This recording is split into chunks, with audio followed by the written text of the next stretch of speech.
What's up and what's happening, TPE family? We're back with another episode of the Pivot Experience podcast, where our aim and goal is to help leaders get better each and every day.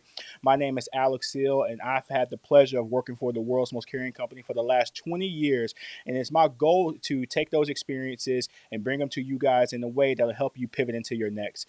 As you guys know, here on the Pivot Experience podcast, we like to bring on guests who I feel like have value, have a story, have some history and leadership that is going to help you gain some information, gain some insight, and gain some knowledge just on some things that you may be struggling with, some areas of opportunity for you. And today we have a very special guest by the name of Paul Boyles. Paul is a John Maxwell certified speaker. He is also a John Gordon certified leader as well. Me and Paul have been interacting very lightly on LinkedIn, and Paul took the leap, and I love when people do this. He took the leap to say, "Hey, man, I would love to be a guest on your show." I know I've been in that position several times in terms of just interacting with people, and so of course my answer was yes. Especially when I looked at his profile, he was somebody who I felt like. Our values as it pertains to leadership development and our thoughts on leadership seem to align. And so I'm really excited about this conversation that we're going to have today. Paul, how are you doing today, sir? Very good, thank you, and I really appreciate being here. I appreciate the opportunity. It's exciting for me, and I can't wait to see what happens. Man, awesome. So just, for myself and for the audience, can you tell us who is Paul? What is Paul all about? Sure, yeah, long career in HR, human resources, 35 years. I've worked in the service industry. I've worked in hospitality business, state government, and manufacturing. Worked for some large international companies, publicly held, some family-owned international companies, and everything in between, I guess, right? And 3 years ago, decided I was going to launch my own business. I love what I do. I loved HR and still do, but I think some of the mistakes that I made as a leader, I can maybe help others navigate that world of leadership today and not make those same mistakes and those same errors that I did. Basically, is why I'm here. Amen. I love, the fact that when we're vulnerable enough to admit that we don't get it right every time. And I guess the beauty of being an effective leader is being willing to share those things for the betterment of others. So I love to hear that, Paul. So I just want to just jump right into, like, I see you have the certifications from John Maxwell and John Gordon. You just said that you wanted to help people get better through your experience, but what really drove you into becoming a leadership coach? Yeah, well, I had used to coach and used to coach where I worked as well, and saw what he did and saw the impact that could be had, and it just made some sense to me at some point. And I really thought, when I retire, that's what I'll do. Right, that was in my mindset. But like I said, 3 years ago, I thought about it a lot and decided, what am I waiting for? Like, why shouldn't I do this now? So I took the plunge and launched the business. And I do coaching. I do one-on-one coaching, and those clients come to me in a couple different ways. One is just an individual coming to me saying, "Hey, I think I need some help. I'm struggling with something, or I want to grow in a certain way, or I want to advance my career." Sometimes it might be, I'm not sure I'm in the right career. I'm not sure that really what I'm doing is what I want to do for the rest of my life.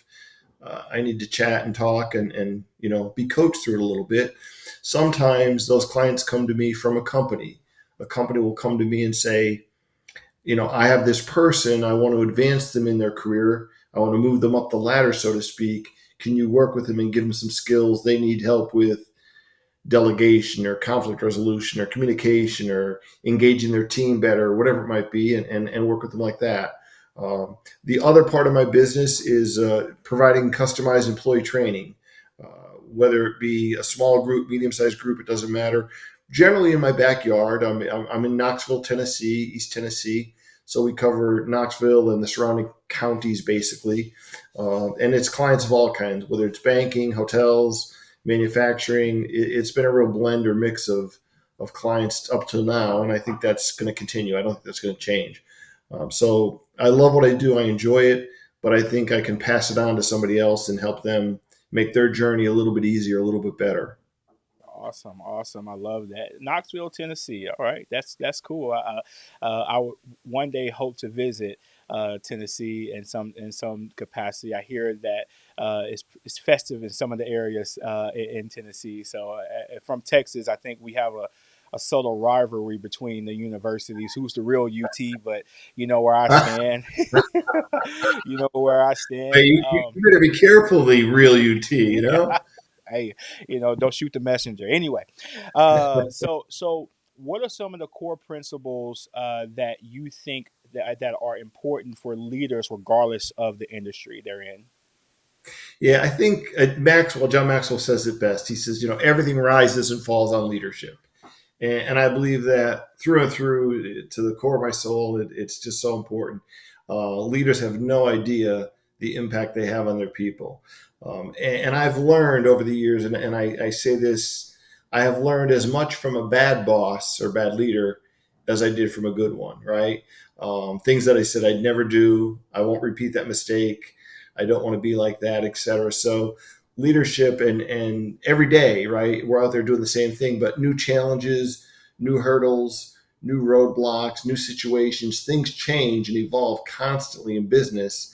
And same thing for leadership. We've got to move with that and change with it as we migrate through that with our teams, basically.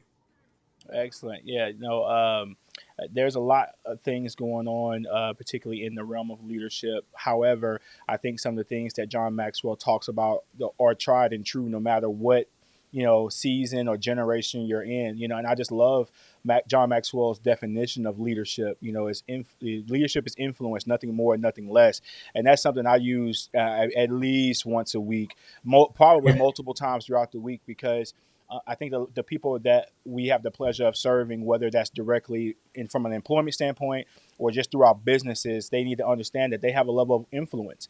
No matter how great of a leader you think you are, or how small of a leader, you influence people in one way or another. So I'm glad you referenced John Maxwell, because he's such a titan in the industry of leadership, and he's written so many books. And I think a lot of his principles and concepts are very applicable to the things that we do even today. There's a book he might have wrote 20 years ago, still relevant to today. So, no, that's really, really, really, really good. What are some of the challenges that you're seeing out in the field with the people that you're coaching? Like, I know you coach across different industries, you coach Sure. different people. What are some of those common challenges that people are facing? One, and two, how are you helping them get through those challenges? Sure, absolutely. I think one of the things that and it's hard to watch, I guess you might say, but I think post pandemic, the world of work has changed, right? Remote work, hybrid work, flexibility, and it's not just Gen Z or millennials. It's everybody that is saying we need this, we want this in our life now. They saw how easy it was when the pandemic hit, and we switched over to Zoom fairly quickly in a lot of industries, a lot of businesses, a lot of companies went back to, I'll call the old way, right? Hey, I want you in the office 5 days a week. And employees are saying, I'm not trying to understand this. And leaders are kind of caught in the middle of all that. Okay, how do we handle this? What do we do? So I think leadership is probably more critical than ever. They've got to understand the world is changing, and they need to change a little bit with it and understand what their people are looking for, what they're seeking. Now, the labor market, at least in our area, has calmed down a little bit in the last maybe say 10 months, I guess, maybe a little less than that.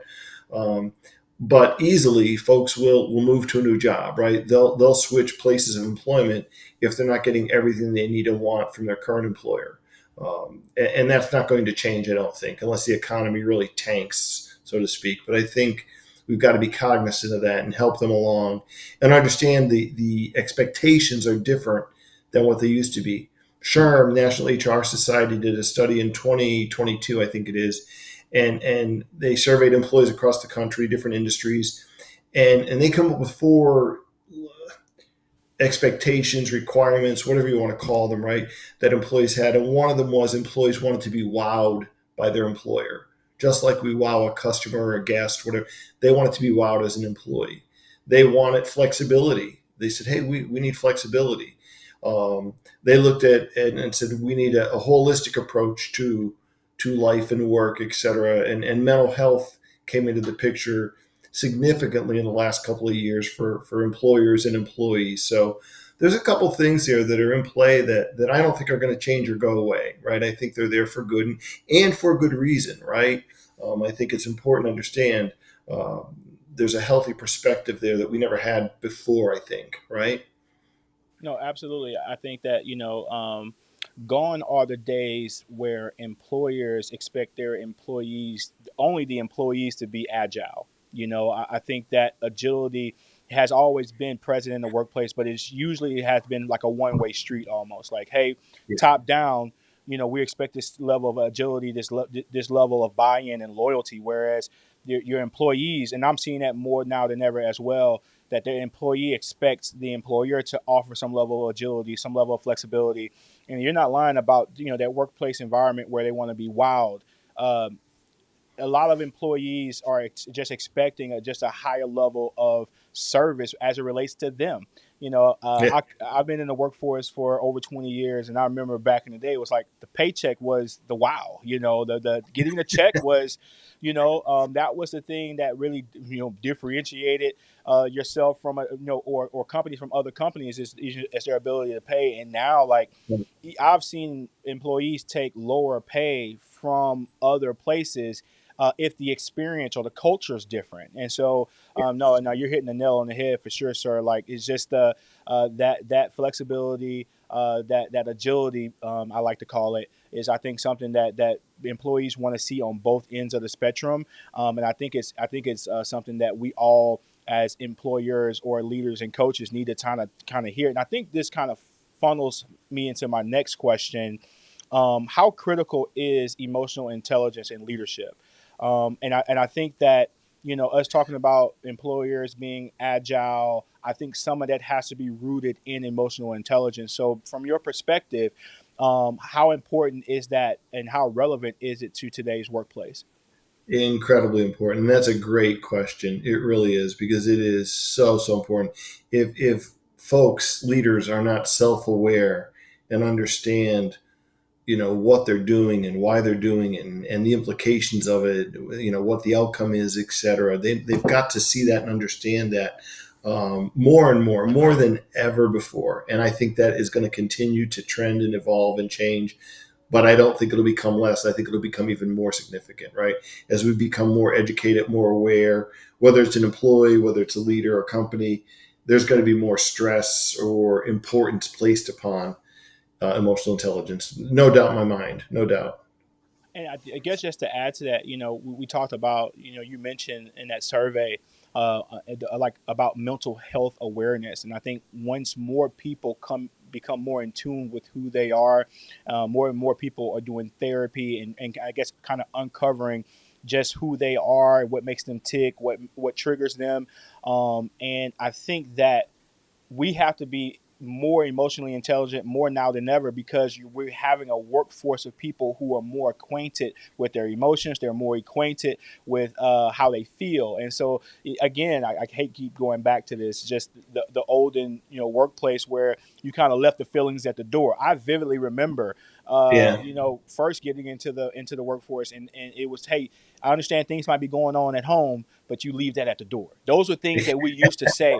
I think I said this maybe within the last month. If I was to say that today, I would probably get wrung out to dry, because that's not the tone or the temperament of the workplaces that we work in. And so, no, I agree with you. As the workplace continues to evolve, but more specifically, the employee within the workplace continues to evolve, the need to be emotionally intelligent is prevalent. And I guess, not to put you on the spot, but like, what would be some of the things that you would coach someone that is maybe struggling with emotional intelligence? What's like one or two things you would get them to work on to help You know what? build their emotional intelligence? Yeah, I think what you just said is so. It's a great example, right? That mindset of, leave it at the door no longer should exist, right? It's not tolerated, right? It's not going to be accepted by most employees. Unfortunately, there are boomers, who are my age and maybe a little older, even, or a little younger, who still want to cling to that old mindset, that old way, saying, "Hey, it worked for me. I don't understand why it doesn't work for these folks," right? And it's a matter of educating them a little at a time, right? You can't just say turn that off because they can't just turn it off, right? But hey, you have to understand here's the implications if we continue thinking like that. What's going to happen? We got to look at ourselves a little differently as a leader and understand our role has changed because these folks, and I can point to SHRM studies in 2022 and say, here's what they're looking for. Here's the four things that they're seeking out. And the employees are telling them that anyway. They're saying that directly to when they're interviewing and being considered for positions. They're not holding back. They're telling the employer what they're looking for, what their expectation is. So I think it's just a matter of education, coaching, developing, and then they learn by experience to say, oh, yeah, this makes sense today. It really does. This is 2024. I've got to step out of where I was before and understand it's a new world out there. Yeah, no, most definitely. Like I said, I heard I think his name is Tim Elmore. He has a consultancy as well, and he mentions just how this is probably this workforce that we're working in right now is some of the most multi generational workplaces that we've ever seen. Yeah, In yeah, terms of you mentioned boomers, Gen Xers and Ys, everybody is in one house, and we're all trying to figure out how to coexist. We're all trying to figure out one of the challenges for me, I work in an environment where there's a lot of young people, and it's as I get older, my priorities and values are a little bit different than theirs, and just challenging myself to say, how do I bridge the gap? What strategies do I use to bridge the gap between myself and them, so I can continue to be relevant as a leader, and then help hopefully through my experiences, if we make that connection, I can then help them, come along with us on where we're going. Um, what is your take on the difference between mentoring and coach? Or did you have something to add to that? I'm sorry. yeah. I was just going to say, and my answer to that, I guess, and I get that question from leaders that I'm coaching or working with, saying, I don't know how to bridge that gap. I don't know how to get there, to get to them and help them. And the answer is, be genuine, be authentic, be yourself, right? Don't try to be somebody that you're not, but understand, you have to shift and think a little bit and be open to other ideas. And there's opportunities there for everybody. There really are. I can learn from them as much as they can learn from me.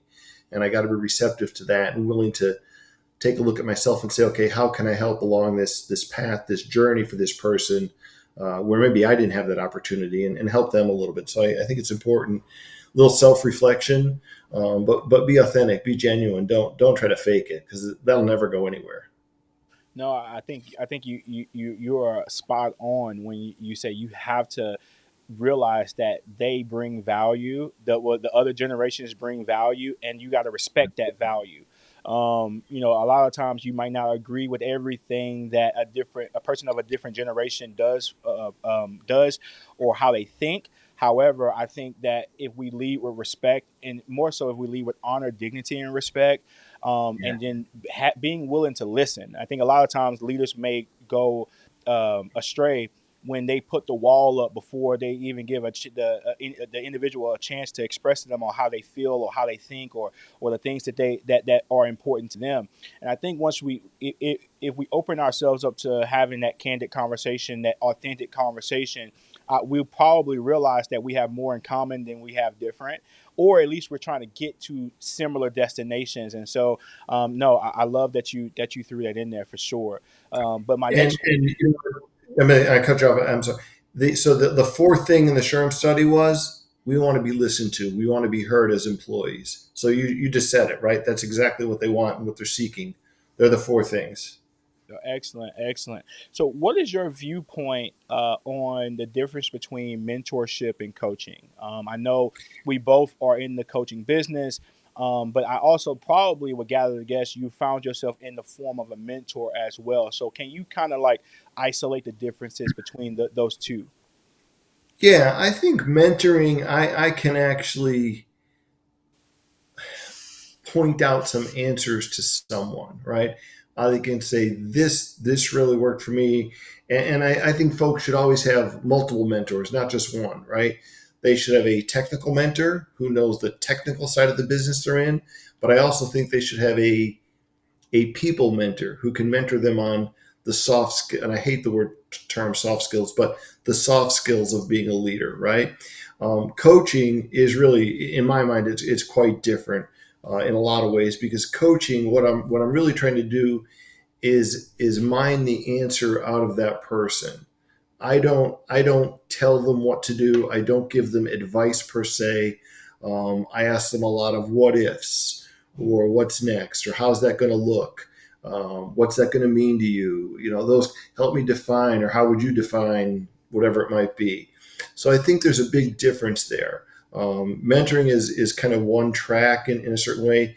Coaching is a little bit different. There's a lot going on there that I think you can help them find the answers within themselves a lot of times.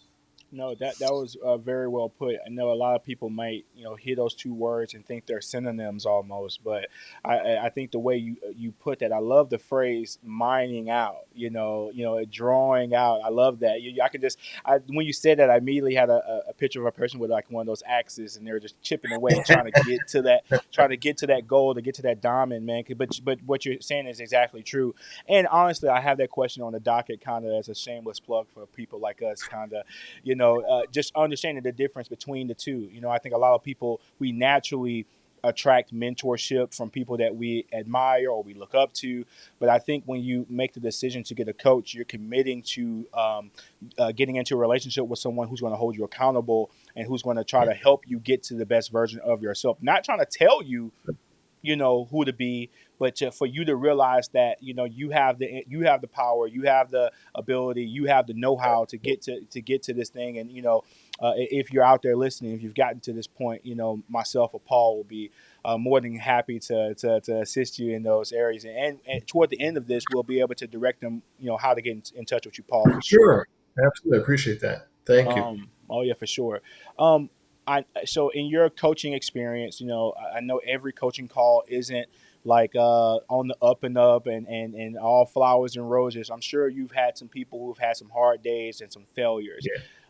How do you approach those individuals, and what is some of the advice that you've given people that has dealt with failure? Yeah, I think one of the toughest ones for me are in a lot of ways the ones where they feel stuck or trapped in a job or career that they don't necessarily, or are not necessarily convinced at this point in their life they should be doing this for the next 20 years or 10 years or 15 years or whatever it might be. They're really questioning, are they having an impact? Are they making a difference? Are they even in the right field, et cetera? They're tough ones for me. Especially when they feel stuck or trapped because of finances, whatever it might be. I've been with this place for 20 years. If I can do another 10 years, I can retire successfully. But 10 years is a long time to do something you don't like. It really is. So we try to paint some options for them, and get them to see options and choices and decisions, and understand what that decision is going to look like 10 years from now or 5 years from now or whatever it might be that they're looking toward.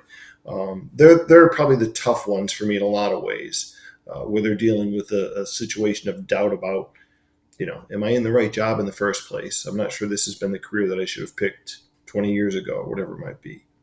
Yeah, no, I imagine that has to be a tough conversation, and you seem to be the perfect person to have that conversation with, given that you've had some career shifts in your lifetime. And I can't imagine, like, that's probably one of my blind spots as far as the coaching capacity, because I just, it's hard to think about doing something else. It's hard to come to grips with it. Now I guess if you're in a position where you're not say disgusted, but if you're at a place where you're not happy, I think it's a little bit easier to have the conversation. But man, kudos to you for having the ability to coach people through that, because I know that's probably something that I wouldn't be able to best deal with. What are some strategies that you use to inspire leaders to inspire their teams? I'm sure you're dealing with people who have people underneath them, and they may struggle in the area of motivating people to go to work. Again, we talked about those things, those four variables from that survey. All of those things could lead to the demotivation of a team or of employees. What are some strategies that you would have for, if I was coming to you for coaching to help me motivate my team?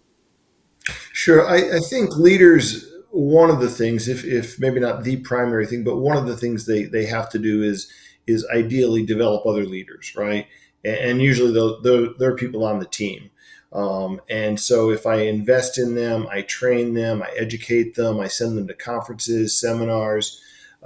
Hey, did you listen to this podcast? It's a good one. You should listen in and let's talk about it on Friday, whatever it might be. Did you read this book? Let's this is a great book. I want to pass it along to you. Um, those people that are hungry for that will latch onto it. They'll grab it and run with it. They really will. And the ones that aren't, and there are some that don't, they don't want to grow in their career, their role. They're content with what they're doing. That's fine too, right? You just have to understand it's a mix and blend of folks that make up the team. But if I can give some of them the tools and be smart enough to recognize, who I pour more heavily into in that sense, as far as future development versus understanding and recognizing Johnny over here or wherever, right, is content doing the Monday through Friday, 8 to 4:30, whatever it might be, and that's all he wants out of his career and his life. He's content. He's good. He doesn't need to be. Doesn't want to be. Yeah, he goes to a seminar or conference once in a while, but it's not super critical or important to him. I, as a leader, have to be smart enough to know that, right? I got to be able to see that and say, this makes sense for me as a leader, makes sense for the team, and it makes sense for the individuals on my team where I invest and provide resources to. Yeah, no, no, very, very good thought. I guess one of the best ways to, motivate a team is to invest in them. Invest in the furtherance of their career. So, I love that you said that. Give me your top, and I'm gonna use this word. I know you don't like it. You already said you don't like it, and I don't necessarily think this is just soft skills. What I'm about to ask you, but what are your top 3 to 5 skills that you think leaders need to excel in their workplaces? I think one is definitely accountability, right? Holding folks accountable. Um, and interestingly, I did a training not too long ago with a client, and the supervisors in the room, one of the things they said, and I was kind of took back by a little bit, said, we want to be held accountable for our work. And we don't think that happens here in this particular place. And I was kind of like shocked. I really was. For them to sit there and say that and put it out there, it's pretty brave, pretty daring. So I like that they felt comfortable. But accountability, I think, is one. Having difficult conversations with their team members that need to be challenged, need to be pushed a little bit, whatever it might be. Having those hard talks goes a long way. And I think a lot of leaders struggle with that. They have a hard time doing that because, hey, I work with this person for the last 3 years, 5 years, 10 years. I'm here with them 8, 10 hours a day. I spend more time with my waking hours with them than I do with my own family, et cetera. So it's hard for folks. So I think accountability, difficult conversations. For some folks, that I is delegation, is letting go, right? They think or want that they have to do it all themselves. And we've got to paint the picture for them that that's the last thing from the truth. They need to let go and delegate and let their team grow and develop, because that's one way they're going to do that. And then they can move on to something different if they do that, right? They're going to grow with it. So there are three that, when you ask the question, that come to my mind pretty quickly. Yeah, definitely accountability, difficult conversations, and delegation. I think they're probably my top three, I guess. Yeah, no, I think we all, well, maybe not you, but I think we all struggle with delegation to some capacity, particularly those younger leaders, as they're trying to climb the ladder, as they're trying to, position themselves for the next promotion. It's hard for them to let things go, and relinquish authority. I think that there's a phrase, and I don't know if you're going to agree with this or not, but there used to be a phrase, you ask the question, how do you eat an elephant one bite at a time? Well, we've morphed that in a little bit in my world. Is you throw a party, you get more people in, and you devour the elephant, right? You got more I people love taking bites, and so you don't get to that point to where you can accelerate what you're doing if you're not delegating. You're probably impeding progress on what you would like to do in your organization because you're not delegating, you're not letting people. And then also too, when we talked about motivating people, one way to motivate folks is to give them an assignment, give them a task of something that you deemed important that you used to do or you would do. Let them do it. Going back to Maxwell says if there's a person on your team that can do something at 80% of your capacity, let them do it. And then Craig Rochelle, and I'm sure you're familiar with Yeah. Craig Rochelle. Craig Rochelle added to that and said, hey, if you got a person on your team that can do what you can do at 50% of your capacity with momentum, let them do it. So I think those two things, from those two great leaders, really speak to that need of, hey, you need to delegate. If you want to, if you've surrounded yourself with the right people, you've trained them, you trust them, delegate some tasks to them. And I don't want to just dwell on that one. I do believe accountability is important as well. Yeah. I believe that all of the three ones that you brought up are important, but that delegation is one I think that a lot of people have some struggle with for sure. Yeah, and I think that's a great point. And I think with delegation, and whether it's 50%, 80%, understand and recognize there may be mistakes or missteps or failures along the way, but that's okay, right? And unless I'm in an OR and I'm a surgeon, that's probably okay. It's not going to kill the business, right?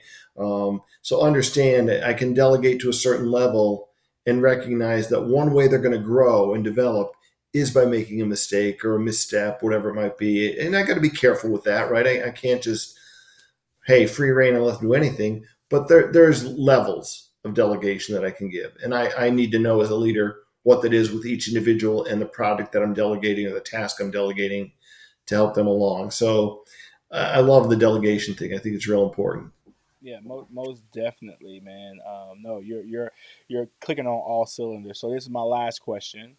I've really enjoyed the time, Paul. I'm so glad that you took the time to reach out to come on the show. I believe that you're adding a ton of value to the people who are going to receive Thank this you. message. How do you see leadership evolving in the next decade? And what should leaders be doing today to prepare for tomorrow's challenges? Sorry, that might be a loaded question, Yeah, but no, but but it's a tough question. I mean, I don't know. I wish I could tell you 10 years from now what it's going to look like or what it's going to be like. One of the things that I think is really important is build your network now. Don't wait till you need it 3 years from now, 5 years from now, seven, whatever it is, right? Do it now. Get out there and meet people, get involved, volunteer for in associations if there's whether it's an HR association or an accounting association, whatever your profession is, there's groups out there. Get involved, participate, engage with them, build your network now, even though you may not think you need it now, you'll need it at some point in the future. I guarantee you. It's going to change. It's going to continue to evolve. Um, it has dramatically changed in, I think, in the last 5 years. But you look back 50 years ago, we wouldn't have had this conversation 50 years ago. There's no way. There's no way it wouldn't have happened. and I love that answer because it speaks to something that hasn't changed, and that's relationship. Absolutely. Relationship, no matter smartphone, computer, jets, trains, cars, relationships are still the main driver for development, growth, and promotion. And so when you talk about building a network, and getting to meet people and talking to people, you're talking about building relationships. And so I Absolutely. love that you hit on that core principle because no matter what, there might be somebody that you met 5 years ago in some industry that you had no idea about, and then you might come across something where, oh, I know Paul knows about this, Yeah. or I might have a trip coming up to Knoxville pretty soon. Hey, let me call my buddy Paul and see what's going on out there to see, so no, I love that on a personal level, on a professional level. You can't go wrong with building positive relationships, and you do that through networking, you do that through volunteering, you do that through all the things that you mentioned. So I absolutely love that. Do you have any parting words, any last thoughts on leadership or whatever you want to tell the people here at TPE? Yeah. I guess the other thing is just because you're not in a leadership position or title does not mean you're not a leader, right? Some of us are leading all the time, every day, and we don't even understand or realize what we're doing. So you don't have to have the title, you don't have to have the position. You're just naturally a leader by default, by what you do and how you do it, and people look up to you, respect that, they trust you. Um, use that, use that to help them grow, develop, advance, whatever it might be. Don't be afraid to use that. Excellent, excellent. So, for those of you who are out there listening and you want to get connected to Paul, how do they get in touch with you? Sure. Email is probably the best, or LinkedIn. I'm on LinkedIn. They can always DM me. But my email is execcoach, EXECCOACH at paulboyles.com. And my website is paulboyles.com.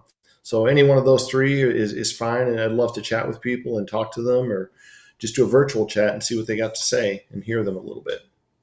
Well, I appreciate you, Paul, for having the courage and the confidence to reach out.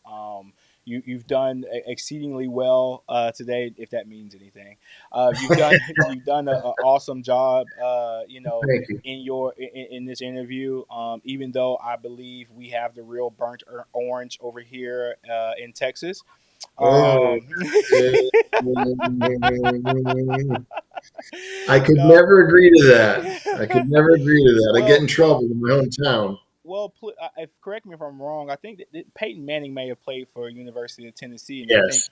I think there's a relative now playing at University of Texas. Maybe they came to the census a little bit. I'm not sure.